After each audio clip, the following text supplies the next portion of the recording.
Herkese merhabalar. Herkese merhabalar arkadaşlar. Uzun zamandır yoktuk. Birileri demiş öldü. Söyleyin onlara. Kral geri dön. Herkese merhaba arkadaşlar. Ben Dilara. Ben Taha. Evet, tanımayanlar için. Daha önceden Craveler marka bir offroad karavan kullanıyorduk. Geçen hafta salı günü onu sattık. Ve cuma günü de hemen yeni karavanımızı teslim aldık. Bu karavanımız Hunter Nature marka Safir HS 475 modeli.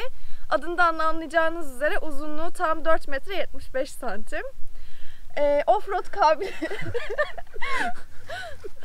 Offroad kabiliyeti olan bir karavan. Diğer karavanımızdan farklı olarak mutfağımız içeride, banyomuz, tuvaletimiz artık içeride ve tam olarak 4 kişilik bir yatak kapasitesine sahip harika bir karavan. Çok heyecanlıyız.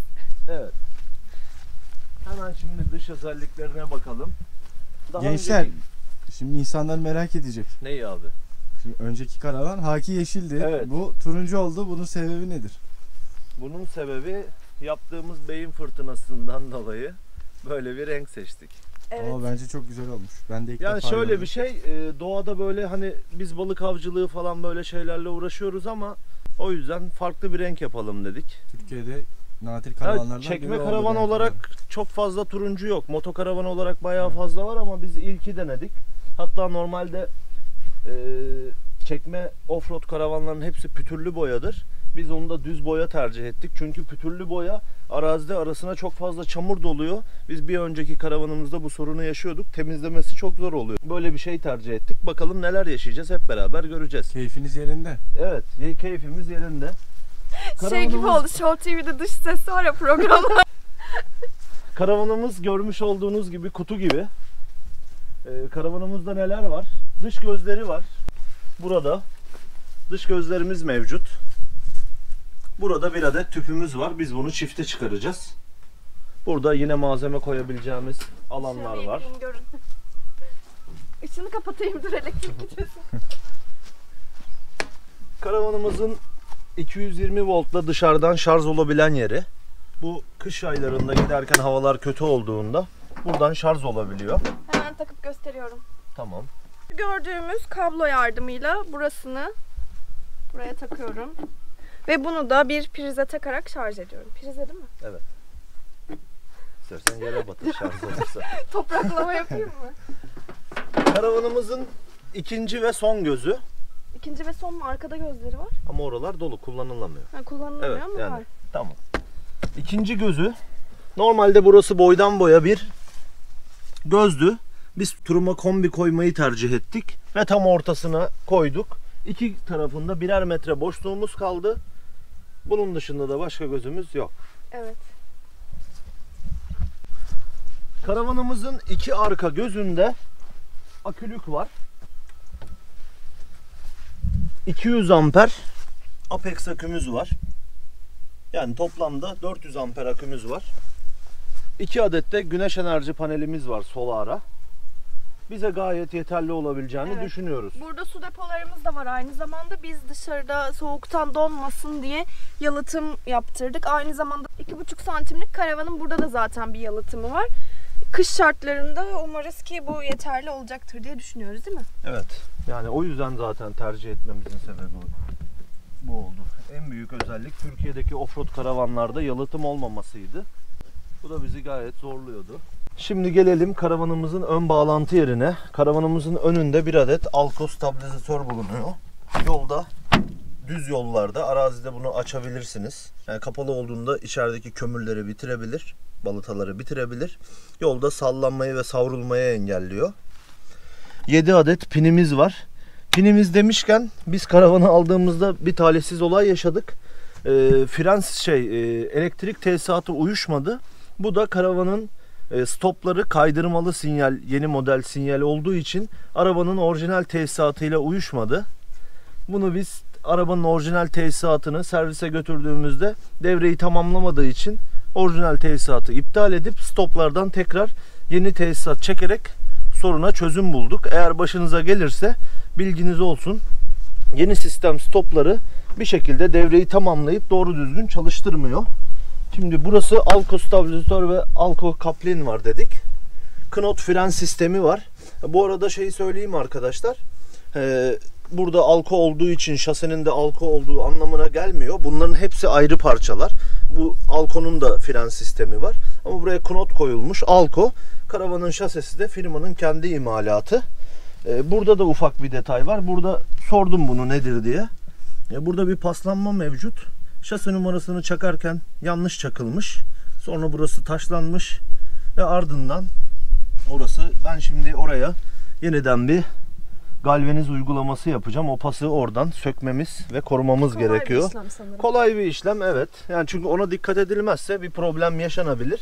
Karavanımızda domatik tente kullandık. 2 metre 60 santim mi hayatım? 2.60'tı evet. Ya Evet, 2.60 ya 2.60. 2.70. Daha önceki karavanımızda 360 derece bir tente vardı. Fakat biz onu toplam 3 kere falan kullanabildik. Rüzgarlı havalarda tenteleri kullanmak çok zor. Bunların daha sağlam olduğunu duyduk, araştırdık. O yüzden böyle bir tente tercih ettik. Tecrübelerimizi sizlerle zaten paylaşacağız. Çok da kolay. Bu arada biz işler karavanımızı Hunter Karavan'dan aldık. Ancak bu opsiyonel özelliklerini, yani tenteyi, kombiyi, Yardımcı güneş malzemeleri. panelinin yardımcı malzemelerini Kamp Karavan Market'ten satın aldık. Hem Hunter Karavan'ın hem Kamp Karavan Market'in aşağıya linklerini ben ekleyeceğim. Aynı zamanda zaten bir sonraki videomuzda biz Kamp Karavan Market'i ziyarete gideceğiz. Yeni bir showroom açtılar. Orada da bu kullandığımız ekipmanların teknik özelliklerini ekstra olarak bir sonraki videoda bahsedeceğiz. Orada sadece karavan ekipmanları yok. Adından da anlaşıldığı gibi tüm kamp ekipmanlarına da ulaşabilirsiniz.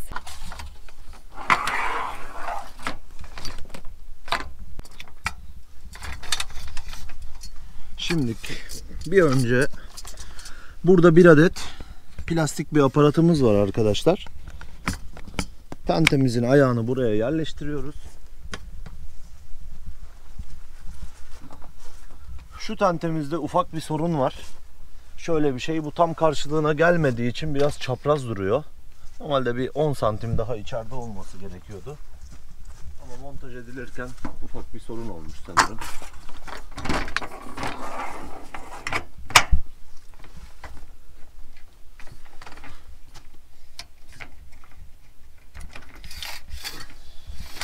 Bu kadar kolay olabileceğini hiç düşünmemiştim. Sanırım toplamda 2-3 dakika falan sürdü. Şimdi tentemiz kurulduktan sonra bu ayaklarımız istendiğinde yere de çakılabiliyor. Ama ben şu anda hemen böyle sabitliyorum.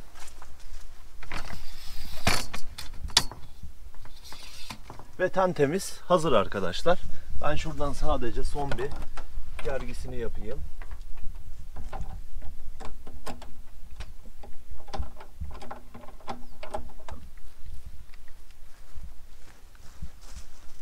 Bence çok da tatlı.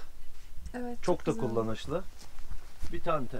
Ama bunu rüzgara karşı ne kadar dayanıklı onu da hep beraber yaşayacağız. Mesela kar kamplarımızda kullanabileceğimiz bir şey değil. Ancak yemek yerken dışarıda birkaç saat ya hani yemek süresince kullanılabilir. Çok fazla yüke dayanıklı olabileceğini düşünmüyorum. Şu ayaklarını bir de öne alalım. Önde görelim. Şu an rampadayız ama yeterli olur mu bilmiyorum. Evet. Aynı zamanda bu ayaklar dediğim Böyle gibi daha böyle güzel duruyor. yere de çakılabiliyor. Buradan ayaklarımızı alıyoruz. Hoppa.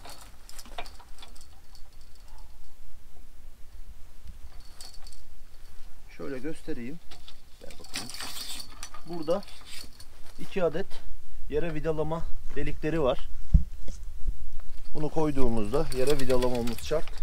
Aksi takdirde rüzgarla beraber tente terse katlanabilir. Böyle şirin bir tente.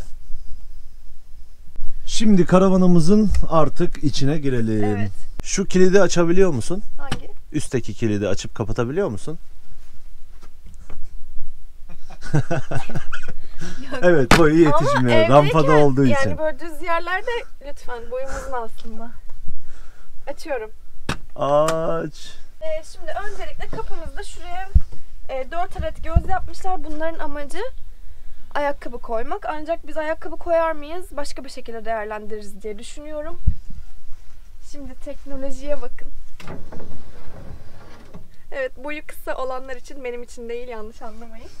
Böyle güzel güzel bir şey var burada. Allah bismillah. Evet, içeri girerken bizi şöyle bir panel karşılıyor. Buradan merdiveni açıp kapatabiliyoruz. Normalde ben onu hatırlatayım. Kapıya bir sensör koyulmuştu. Açıp kapalabiliyordu. Ama biz bunun kış şartlarında donabileceğini veya arazide burada bir kaya bir şey olacağını, hani dikkatsiz bir anımızda açıp vurup problem yaşamamak için biz basamağımızı manuel bir şekilde yaptık. Evet. Burada 2 adet dış aydınlatmalarımız var. Solda karavanın, bunu açtığımda karavanın arkasında bir ışık yanıyor. Sağdakine bastığımda ise görünüyor mu? Evet, görünüyor bir tane. Tamam.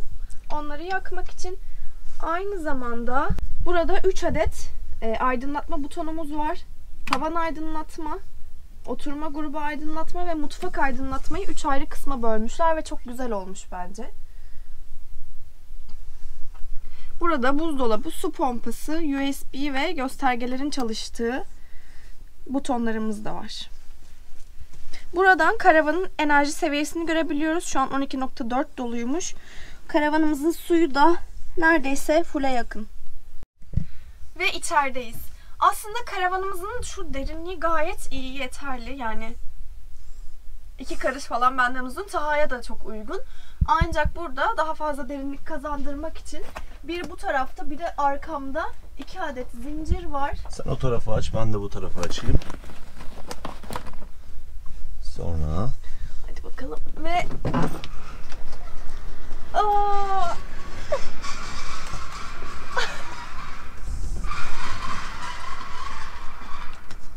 Ve karavanımız yükseldi. bir 25 santim, 30 santim Evet. daha karavanımızın Hem de tavanı hareket edebiliyor. Evet, havalandırmak için de gayet iyi. Şöyle bir şey var. Şimdi burada bu turuncuları görüyorsunuz. Bunlar bizim birazcık böyle gözümüze batıyor. Oraları kapatacağız.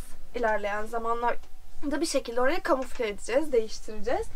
Karavanımıza kapıdan ilk girdiğimizde bizi 2 adet ranza karşılıyor. Gördüğünüz gibi daha bunları bile sökmedik. Karavanı hiç kullanmadık. Ranzaların hepsinin başucunda USB girişler var. Gece uyurken telefonumuzu bir şekilde yanımızda şarj edebiliriz. Burada gördüğünüz gibi egzoz çıkışları var. Egzoz mu? Egzoz pis havayı dışarı atan egzoz. Ne bunların adı? Havalandırma çıkışları. Havalandırma çıkışlarıymış. Sıcak havaları içeriye. Evet. Kombimiz hatırlıyorsanız burada, tam buradaydı. Ortada, dışarıda. Buradan 3 tane burada. Kombimizin de kontrol paneli tam Evet. olarak burada. Bu şekilde açıyoruz. Ayarlamayı henüz ben bilmiyorum. Bunu o yüzden kurcalamayacağım. Bir sonraki videoda Kamp Karavan Market'e gittiğimizde bize bunu anlatacaklar. Ve tuvaletimize girelim.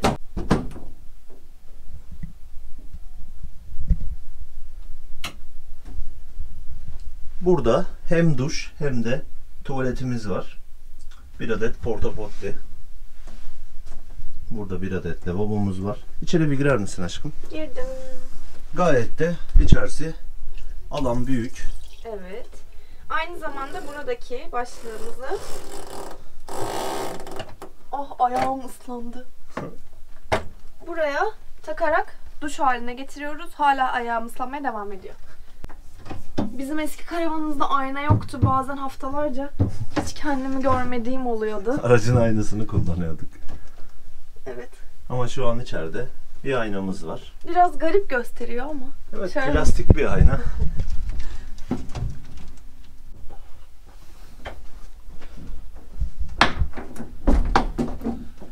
Devam edelim. Şimdi bir Ben adet buzdolabını açıyorum. domatik buzdolabımız var. buradan. Açalım. Bir önceki karavanımızda buzdolabımız 45 litreydi. Şimdi artık 95 litre bir buzdolabımız var ve çok da tatlı. Burayı kesersin. Bir adet dondurucumuz var buzdolabımızda. Buraya çok fazla eşyamız. Yani biz o 45 litreyle bir aylık kamplar yapabiliyorduk aç susuz bir şekilde. Ama artık açlığa ve susuzluğa son. Çok daha başarılı bir buzdolabına sahip olduk. Buzdolabımızın altında yine çekmecelerimiz ve gözlerimiz mevcut. Yolda açılmaması için buraya bir adet kilit koyulmuş. Gayet mantıklı bir Bu çalışma. aşağıda da zaten tekerlek var. Evet. Burada 2 adet minik fileyle kapatılmış raflar var. Artık en güzel kısım, bizim en zorlandığımız alan mutfağımızdı, yani Dilara'nın en zorlandığı alan. Çünkü hani kar ve biz kış kamplarını çok fazla, hani normal sürekli zaten çok fazla kamptayız ama kışın çok zorlanıyorduk. Diğer karavanımızın mutfağı dışarıda olduğu için hani sabah uyandığımızda inanılmaz bir kar yağışı veya yağmur yağışı oluyordu. Yemek yapmamız problem oluyordu. Şimdi artık bütün problemlerimiz ortadan kalktı. Burada bir adet ocağımız ve musluğumuz mevcut. İlk kez yaktık bunu. Aynen. Yani burada bir çay demleyerek bile içerisi ısınabilir belki de. Evet. Aynı zamanda mutfağımızın manzarası da mevcut. Burada Güzel. artık yeni camlarımız hem sineklikli ve perdeli. Evet, Berhimi marka. Bu standart zaten, karavan firmasının standardı. Standart donanım. Geldik oturma grubu ve bizim yatağımıza. Evet. Karavanımızda 4 kişilik yatak var demiştik. 2 adet ranzamız bulunuyor. Biz Dilara ile şöyle konuştuk. Ranzaları depo alanı yapacağız. Evet. Oraya eşyalarımızı koyacağız. Ve İçeride şuraya da bir adet perde yapmayı düşünüyoruz. Burayı kapatırız. Hani o kutu görüntüyü engelleriz diye düşündük. Evet, şimdi burada bu kısım hem bizim masamız. Şurada bir masanın hareketli bir mekanizması var. Sağa, sola. Göbeğim büyük olduğu için her yöne hareket ediyor. Yani bu alanda tam sağlıklı kullanılamasa da kullanılabiliyor. Şu kısım. Anam. Ah. Evet. Burası maalesef biraz daha bir 5 santim daha yukarıda olsa sanki daha güzel olacakmış gibi. En azından şu kısımlar. Ama zaten orası aslında dar bir koltuk. Orayı çocuklar için yapmışlar daha çok. Ama şöyle bir sorun var. Hani burada da mesela şu, ya yine vurdum kafayı parçaladık. Burada böyle bir sorun var. Hani yani şimdi sorun da demeyelim. Bu gözleri kullanışlı olabilmesi açısından böyle bir şey planlanmış. Hani bu bir 5 santim daha yukarı gitse gözler iyice ufalacak. Burada Mantıklı olan buydu zaten. yani burada sadece Karavanda dikkat çok, etmek gerekiyor. Çok. Burası oturma alanı dedik. Şimdi gelelim nasıl yatak olduğuna.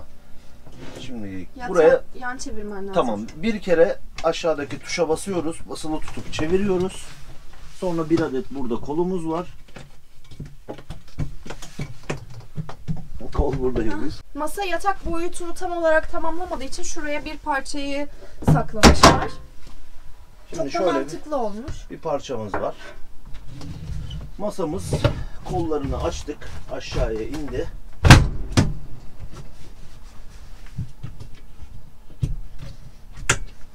Her yerini kilitledik. Parçamızı montaj ettik. Arka minder kısımlarını kullanarak şimdi yatağı tamamlıyoruz.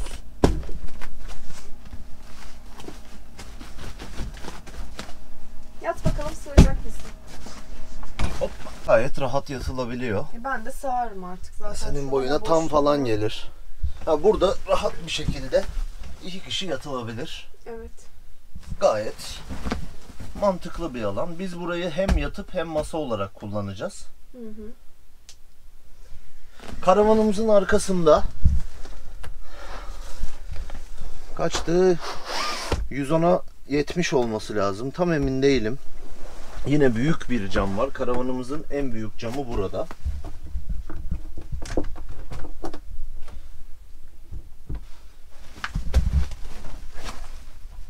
Buradan artık mutlu mutlu her yeri seyredebileceğiz. Daha önceki karavanımızda arka tarafta cam yoktu. Kapı vardı. Oraya cam konulamıyordu. Bu bizim için daha güzel. En azından şu anda karavanımızda toplam 1, 2, 3, 4 tane camımız bulunuyor. Burada da bir adet camımız var. Yine sineklikli, perdeli. Yani aslında şu karavanın en çok neyi hoşumuza gitti? Beyaz karavan tarzında bir offroad karavanı. Evet, Bizi beyaz en çok- karavan konforunda offroad konforlu, karavan. hani kullanışlı bir offroad karavanı olması en çok hoşumuza gitti. O yüzden bunu tercih ettik. İçeride görmüş olduğunuz gibi deri kaplama var.